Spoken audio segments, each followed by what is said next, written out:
Hello and welcome to another fun-filled edition of Adam's Music Box.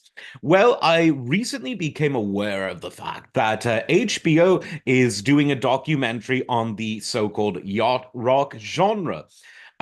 We've talked about this genre before because the name is a bit misleading. The name came after the genre. Compare that to something like rock and roll, where the name was actually used. It was name dropped, if you will, by many of the early rock and roll musicians, and of course, variations of the name. Think rock around the clock. Um, but no one set out to create yacht rock, and even the people creating it didn't know that that was what they were creating. They thought that they were just creating a kind of poppy version of jazz fusion that combined strong songwriting with virtuosic but laid back performance styles. And the people that are sort of most cited in this genre are people like Christopher Cross. And the reason he's cited a lot is because his song Sailing was what led to the later discovery or rediscovery of this concept of yacht rock. So he accidentally gave it its name. But we also hear people like Michael McDonald. We hear people like the late Doobie Brothers, meaning the later albums of the Doobies when Michael joined. Steely Dan is often mentioned. Toto is sometimes mentioned. Michael Franks is someone who I think was one of the creators of the genre, even though he's not necessarily given specific credit for that. But there's one band whose name I don't recall hearing on the trailer I saw for the HBO show, but they are one of the very quintessential bands of this genre and one of the great bands of the 70s. And this is, of course, Pablo Cruz. Now, along with Christopher Cross and his sailing, you could argue that Pablo Cruz helped to sort of unconsciously push forward this idea of yacht rock.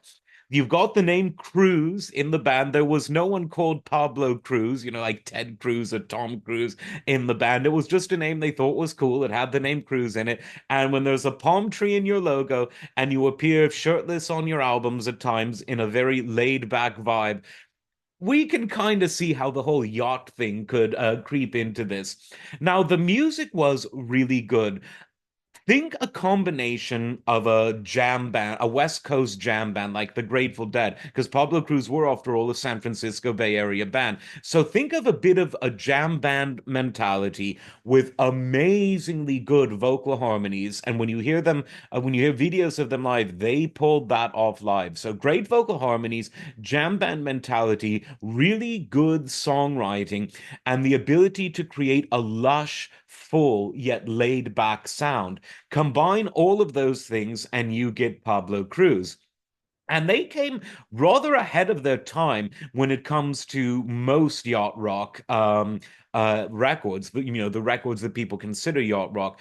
Most people think it was the tail end of the 70s and the first few years of the 80s when yacht rock was at its biggest. And I suppose that's true. But Pablo Cruz began making music, and by that I mean began releasing records in 1975, and they were around even before that. But it was in 1977 that they got their first breakout hit, and this was the album A Place in the Sun.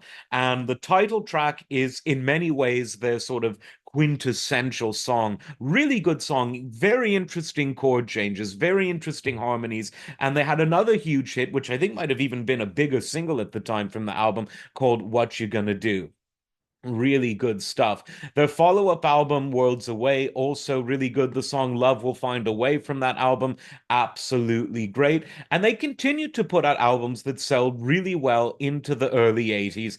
And then, as it was with many of the yacht rock bands, the mid 80s, the sort of early to mid 80s came around, 1984, if you will. MTV was in full swing. And as Christopher Cross apparently says quite blatantly on this HBO special, video did kill the radio star in the case of yacht rock.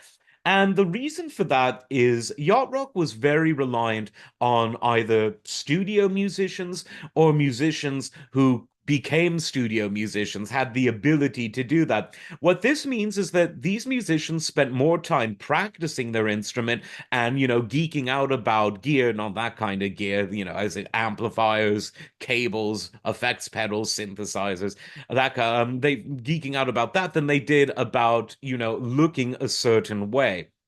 But MTV made it very popular for bands that had an image to become more thrust into the limelight than the bands who were more, interested in, oh, this is an interesting double neck guitar. What if I plug it into this Ampex amplifier? Very fun stuff. But that's what happened. It was something that Zappa referenced in the Tinseltown Rebellion song about how image was becoming king. But yacht rock's influence continued to live on because it was in an age where FM radio was increasingly segregated, racially segregated. Yacht rock actually broke down a lot of those barriers. I mean, radio was weirdly one of the few things to become more segregated by the early 80s, as opposed to less. The Civil Rights Act in 74 in the US, and society became desegregated, schools, businesses, etc. But radio, once it became clear that FM radio was going to be big business rather than just an obscure thing that hippie kids would own stations on for next to nothing, you got these various divisions. But a lot of these bands, people like Pablo Cruz, people like Michael McDonald, they crossed over. And because of that, a lot of hip hop artists gave a second life to these acts in the 90s and beyond, some of it even beginning in the late 80s. Pablo Cruz, in various guises, continues to tour to this day. There's still some original members. Gotta give it up for David Jenkins and Corey Liros because they're still doing their thing, guitar and keyboard, respectively, and they still sound great. The band never really went away. They went away for a bit in in the mid 80s, but by the 90s and early 2000s, they were well on their way back because everyone, I mean, I don't know how you could reject the idea of a pina colada in your hand, the palm trees over there, listening to great music. There is just something fun about this genre of rock because the music is virtuosic, but at the same time, it is so laid back and inviting. It's very accessible because while not many people can afford a yacht, most people can afford to stream this stuff on Spotify or before that, go out and buy the record. So here's to Pablo Cruz, and we'll see what other yacht rock excursions we'll be able to take throughout the rest of the month. Like, subscribe, and we'll see you next time. Take care.